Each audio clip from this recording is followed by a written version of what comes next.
Assalamualaikum warahmatullahi wabarakatuh. Halo semuanya, salam sejahtera bagi kita semua.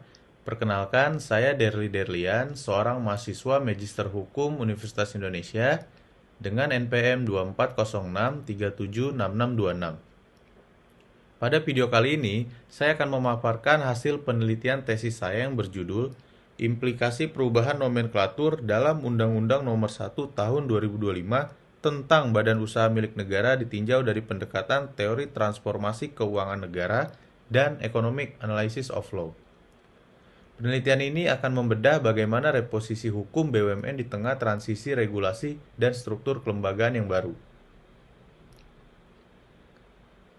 Penelitian ini disusun di bawah bimbingan yang terhormat Bapak Profesor Dr. Agus Sarjono SHMH.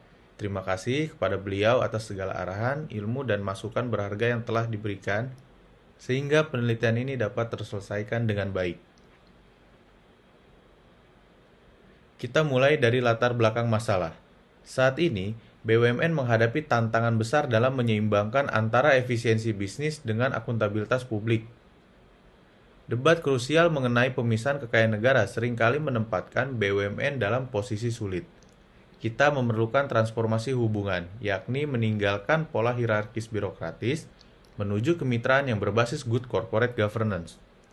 Hal ini penting agar BUMN dapat bergerak lincah namun tetap terhindar dari ruang abu-abu penegakan hukum tipikor. Landasan teoritis utama penelitian ini merujuk pada pemikiran Profesor Arifin Suryaatmaja mengenai transformasi keuangan negara. Beliau menekankan bahwa ketika kekayaan negara telah dipisahkan menjadi kekayaan badan hukum mandiri, maka terjadi pergeseran status hukum secara total. Konsekuensinya secara yuridis, segala resiko dan tanggung jawab operasional beralih sepenuhnya kepada entitas BUMN tersebut. Inilah prinsip kemandirian yang harus dipertegas agar tidak terjadi dualisme perlakuan hukum. Selanjutnya, melalui kacamata Economic Analysis of Law dari Richard Posner, kita melihat bahwa hukum harus berfungsi sebagai instrumen untuk mencapai efisiensi ekonomi. Aturan hukum yang ideal dalam Undang-Undang Nomor 1 Tahun 2025 harus mampu memberikan manfaat sosial terbesar melalui maksimalisasi nilai kekayaan atau wealth maximization. Hukum tidak boleh menjadi penghambat, melainkan harus memberikan kepastian bagi pertumbuhan nilai aset negara secara efektif. Transformasi besar juga terjadi pada struktur kelembagaan.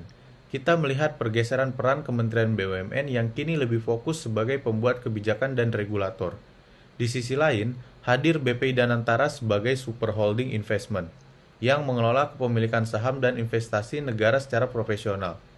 Inti dari perubahan ini adalah delineasi atau pemisahan yang tegas antara fungsi pemilik aset dan fungsi operasional demi tata kelola yang lebih sehat. Salah satu pilar penting dalam kemandirian hukum BUMN adalah perlindungan inovasi melalui Business Judgment Rule. Prinsip ini memberikan imunitas relatif bagi direksi dari resiko kriminalisasi atas kerugian bisnis. Selama keputusan diambil dengan itikat baik dan pertimbangan objektif, implementasi Business Judgment Rule yang kuat akan mendorong efisiensi manajerial, meningkatkan kepastian hukum, dan menarik minat investasi swasta melalui skema kemitraan strategis. Dari pembahasan tersebut, dapat disimpulkan 3 poin utama. Pertama, Undang-Undang Nomor 1 Tahun 2025 mempertegas kemandirian aset di mana kekayaan negara yang dipisahkan menjadi kekayaan badan hukum privat. Kedua, efisiensi korporasi harus didukung oleh penguatan Business Judgment Rule sebagai pilar inovasi. Dan ketiga, adanya orientasi nilai baru, di mana pengawasan bergeser dari sekedar birokrasi administratif menuju penciptaan nilai atau value creation. Sebagai rekomendasi, diperlukan sinkronisasi regulasi antara Undang-Undang BUMN, Undang-Undang Keuangan Negara, Undang-Undang Penyelenggara Negara, dan Undang-Undang Tipikor untuk menghapus dualisme norma. Selain itu, mitigasi risiko melalui standar good corporate governance yang lebih ketat sangat diperlukan untuk mencegah moral hazard. Terakhir, harus ada batasan tegas yang memisahkan antara fungsi fiskal pemerintah dan fungsi komersial demi BUMN yang lebih akuntabel.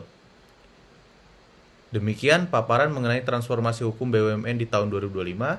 Semoga penjelasan ini memberikan wawasan baru bagi kita semua, khususnya dalam memahami dinamika hukum perusahaan negara Indonesia.